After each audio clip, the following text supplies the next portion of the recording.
Games are evil, or at least some of them are. Games love to screw people over. Whether it's a crash at the worst possible time, making you lose hours of progress, or a particularly mean enemy that just won't leave you alone, or a checkpoint 5 hours away from the part you're struggling with. Alright, you get the idea. Games love to be mean, and there's no meaner, no eviler, no worse gimmick. I would tell you, but I need to roll a check in charisma. Damn. Luck, RNG, random chance. Hell, Spawn has many names. Luck can be some of the most euphoric and frustrating gimmicks ever. We've all had instances of RNG saving us when our skill ran up short, and RNG beating us to a pulp when our skill couldn't save us. All it is a random number generator, and yet there are so many ways and so many types of numbers that can screw us over. I know, look at my name. So let's get right into the randomness and see the evil of RNG. Okay, let me just try again.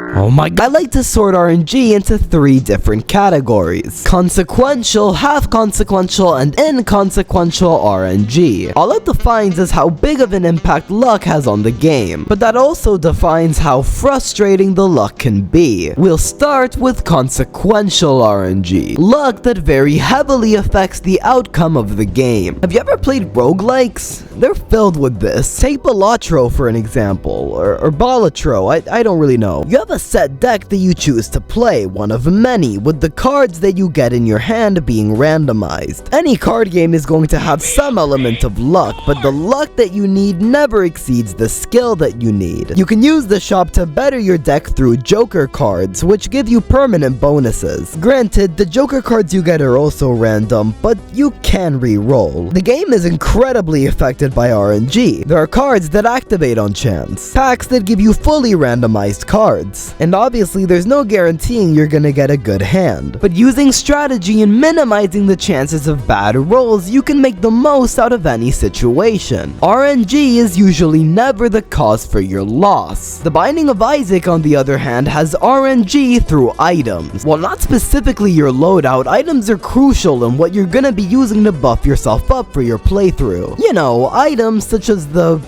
used diaper. You can find items in many different rooms, but you have to seek out those rooms first, with different room types giving you different item pools. You'll get rarer items from secret rooms, more angelic items from angel rooms, more hellish items from devil rooms, etc. Due to how important items are, it might seem like your success is dependent on these items' RNG, but a good item can never save a bad player, and a good player knows the mechanics enough to get the best possible items. Knowing where to look and when is a very valuable asset, as well as knowing what to get and when to get it. Your success might have luck in it, but it will never be the reason you succeed. To me, Item Asylum is the pinnacle of skill-based luck. You get 3 items in your loadout: a melee weapon, ranged weapon, and special weapon. They range from a birch tree to a Chicago gun to the Bible. Your loadout is random. You get 0 say in what weapons you get, but each of them are usable, and the right player can excel with any loadout. I'm not the right player, but obviously some loadouts are better than others. Way better, but the outcome of the fight is always decided by skill. This is one of the best ways to implement luck. It's an important factor, one of the leading factors, but it's never the factor. The reason why most examples of consequential RNG are like this is because it's no fun to play a game that's just rolling a dice. It's not like you really have anything to do or get better out of luck is the only way to succeed. Not all luck is what the game hinges on. Half consequential RNG usually doesn't affect the game too critically. Usually. RPGs are loaded with this. One of the most universal gimmicks in any RPG is the critical hit. You just happen to do double damage. Usually it's a nice bonus, extra damage sprinkled in every now and then. But when a critical hit kills you when it's not supposed to, it can get a bit frustrating. There are some games where you can raise the chances of your own critical hits and lower the chances of your opponents, but in those where you can't, it just feels unfair, getting beat by something that definitely wasn't skill. Same thing can apply with status effects. The 10% chance of inflicting burn or paralysis. Or what about missing with 70% accurate moves that do not hit 70% of the time? Even something as standard as leveling up can be random sometimes, as some games like to distribute your stats randomly, with some stats getting wild boosts and other stats getting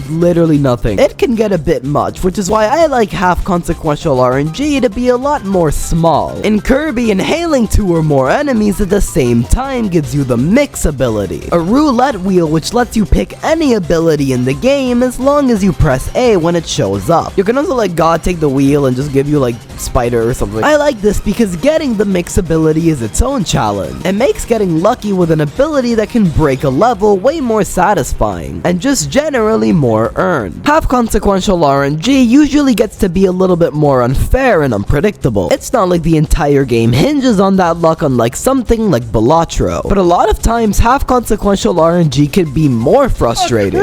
You get dealt a bad hand in Balatro, that's kind of how the game works. You miss an 80% accurate move, but come on man, it's not something that drives the game like it does Item Asylum, it's just a really annoying inconvenience. Not all RNG is supposed to be a core gameplay mechanic. In fact, many games have RNG running in the background without you even knowing. Inconsequential RNG is luck that doesn't really affect the game, at the very least not critically. Undertale has one of my favorite examples of this in fun value. Every time you make a new save, you're assigned a fun value from 1 to 100. The game never shows you this value, but it's stored internally. Depending on the number that you get, random events will happen throughout the game. For example, if your fun is between 40 and 45, Sans will call you to ask if your refrigerator is running. If your fun is between 80 and 89, you get to meet a strange clam NPC. If you roll a 91 or higher, you see a dead kid. None of these events ever impact the game in the slightest. The most they do is give you lore and add replayability value to an already incredibly replayable game. It's not like you're ever gonna say you have bad fun value RNG. On a similar vein, seed generation is also luck. In games like Minecraft or Terraria, seed generation defines where you spawn, what you can find, what biomes you'll find, etc. All this does is give you a convenience or an inconvenience. In Minecraft, the world is infinite. You'll find anything no matter what as long as you look long enough for it. But Terraria has a limited world where you might actually lose certain items depending on your seed. In that case, the answer is to fish. Just fish for like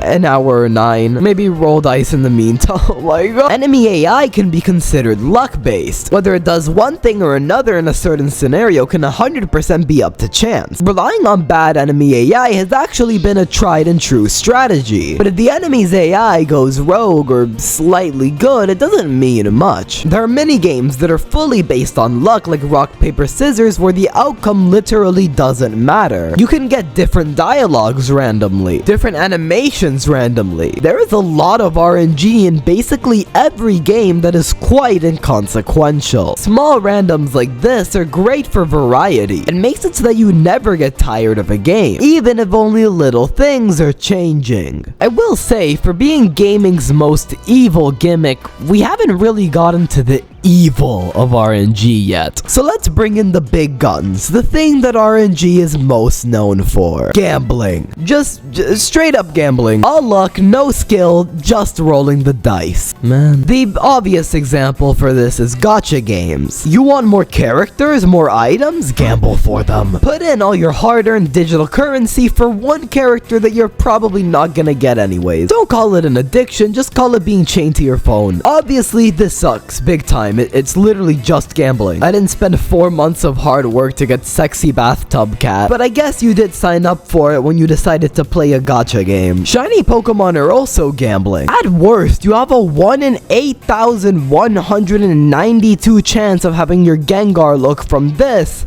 to this. Obviously, there are ways to better your odds and farm them as quickly as possible, but there's not much to do outside of prey. Farming for rare items can be a lot of the same. You just gotta kill an enemy over and over and hope that the 1% drop chance happens, if it's even 1%. The Rod of Discord from Terraria has a 0.25% chance. The Slime Staff is 0.01. These are some of the worst luck mechanics ever. It's just banging your head against the wall until you eventually get the thing you need after like 5 days. Maybe it wouldn't be that bad if it was like, I don't know, like a 30% chance to get what you need. 1 in 8,192, man. I guess you could say at the very least they're not using real money. Loot boxes exist in games that are paid. That means it's actually literally just gambling. There's no asterisk, no if nor but.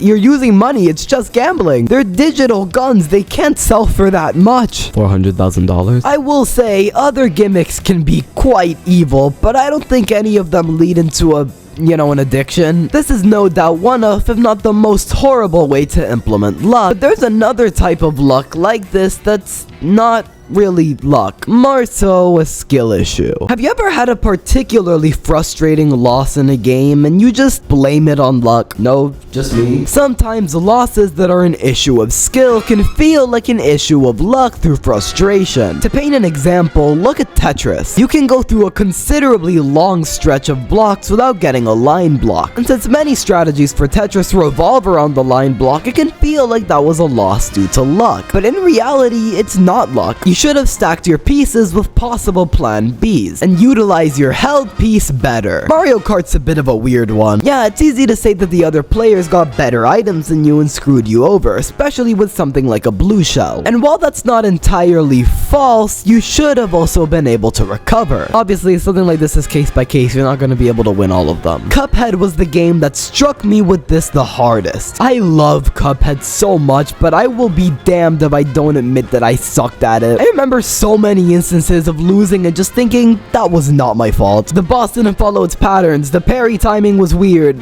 my dog ate my controller. But funnily enough, that mindset was what was harming me. The second you get out of that mindset, it's easier to try different strategies, different charms. It got you one way, focus on not getting got the same way. It's a lot of trial and a lot of error, but it's not a lot of luck. It's still really easy to fall into this line of thinking. It's a mindset based off of frustration. And obviously the most frustrating games are going to be the ones that cause this the most. That's why you see this a lot in online games. They made terminology for it. And granted, not every loss is specifically your fault. In a poll I did recently, lag was deemed the most frustrating gimmick to encounter. And that very much checks out. Sometimes you will lose to luck, but I think luck gets a way worse rep than it actually deserves through things that aren't luck. I will say there is one game that's immune to this, where your loss is literally just luck. You don't even count as a game, you're a nefarious being. Mario Party, the luck-based game, or entity. Mario Party is evil. It is an evil being with evil intentions. Literally every facet of this game is brimming with luck. The way you move across the board is a roll of the dice. Many mini-games position you on random teams. Different spaces cause random events, and remember, the space you land on is also random. You're awarded random stars at the end of a game. There are very few facets of skill, like for example, knowing when and how to use your item. But the items you get are usually random anyways. This game earned the reputation of friendship ruiner for a reason. And this game is largely the way people look at luck in video games. It's random and chaotic and unpredictable. And frustrating. I have very obvious beef with this game. I don't think I've won a single game of Mario Party in my entire life. In fact, I'm very consistently last place. Maybe it's not the worst usage of luck, but it's easily the most evil. But why is it evil? Like, that's a dumb question, I know, but as bad as Mario Party's luck can be, it is the reason why the game is so fun. Well, fun in quotation marks. It's absurd, it's chaotic, but that's the point. Mario Party is a game out of your control. That's why it works so well as a party game. And to enjoy it to the fullest, you have to go with the flow. There's no point in fighting the luck. If you got a 1, you got a 1. And that whole go with the flow system works for a lot of luck-based systems. Dealt a bad hand, go with the flow, just play it and see what happens. Okay, that was a bad idea. Get horrible items? Maybe you've never tried any of them. Maybe it won't be the best, but they'll be fun. Got a horrible critical hit? Nah, that's how the game goes. You have 5 other Pokemon. It all depends on how you view it. No matter how you view it, it's half a glass of water. But what matters is if it's half empty or half full. Hell, a dice is only rolled 1 at one side. Depending on where you look, there is a side with a 6. I named myself BadLuckBoi because I was born on Friday the 13th. It's a bit of a cheeky reference, yeah. But it has surprisingly stood the test of time. Feels like everywhere I go, bad luck seems to be following me. But that's kind of how everybody thinks, don't they? Sometimes luck can be so evil that we forget when we have it good. Do something for me, will you? Just breathe in. Not too long, just breathe in. You were able to do that, then maybe your luck isn't so bad after all. You're here. You're alive. Whatever you're going through, you'll make it. In fact, maybe I shouldn't be BadLuckBoi. You know what? My luck's amazing. My luck's incredible. You know what? Hey everyone, it's Good Luck Guy here, and I'm gonna go gambling.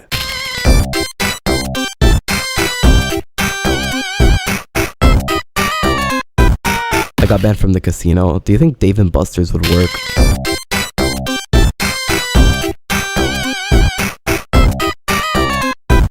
I'm 1.8 million in debt.